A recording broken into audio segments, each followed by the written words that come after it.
Okay, so I'm having like similar comments on the video about JD Vance's connection to John and Mary Surratt. John and Mary Surratt were mother and son. They were not siblings, okay? I just want to make sure that's clear.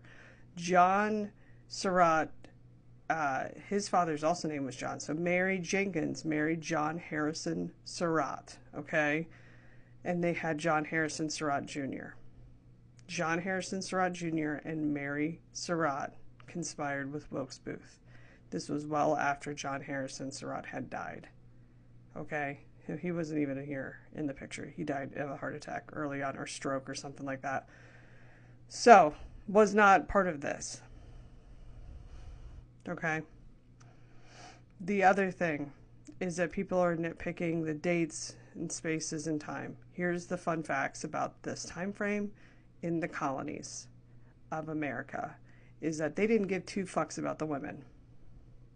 So you might find that you have a male line, but maybe the baby mamas and the wives aren't adding up. Yeah, because sometimes people married more than one person. Life expectancy, not long. Not long then. So, basically, somebody could have multiple spouses in a lifetime. That wasn't uncommon, and it wasn't anything sketchy. It was literally just disease. So the thing about it is that sometimes the baby, or sometimes the wives get mixed up because they didn't care about that part. You have to remember, they only cared about the male lineage. They didn't care about the women. We can feel how we want to feel about it, but that's kind of the fact of life in the 17 and 1800s. Women were still property, and we tend to forget that because of equality today. So just remember that. If it's the male line, it has a preference for being correct. The female lines do not.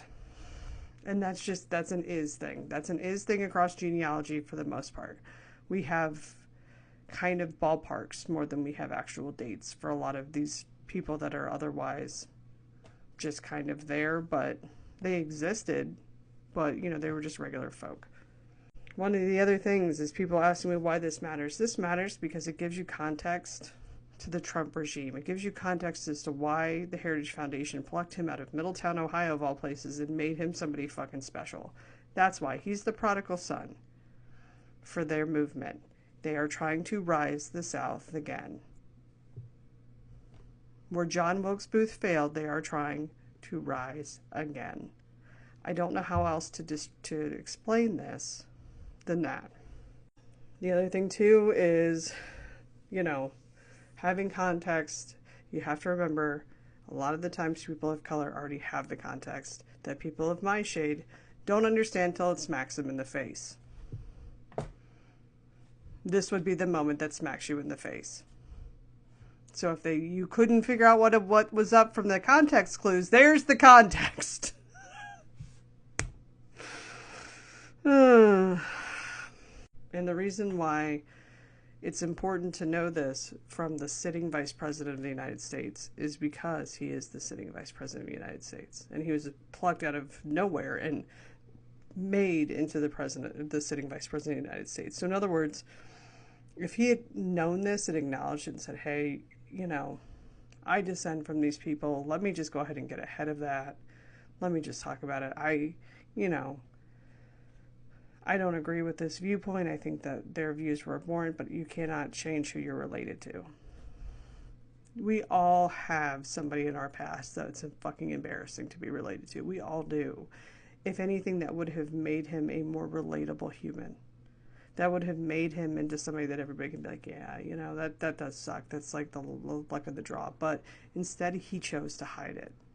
He chose to convert quietly to Catholicism and hide it. And basically work behind the scenes to help the South rise again. And that's why, to me, it's a fucking problem. So, do with it what you will and what you want. But I feel like this is, to me, very indicative of who he is as an individual. And quite frankly, we should be paying attention to that.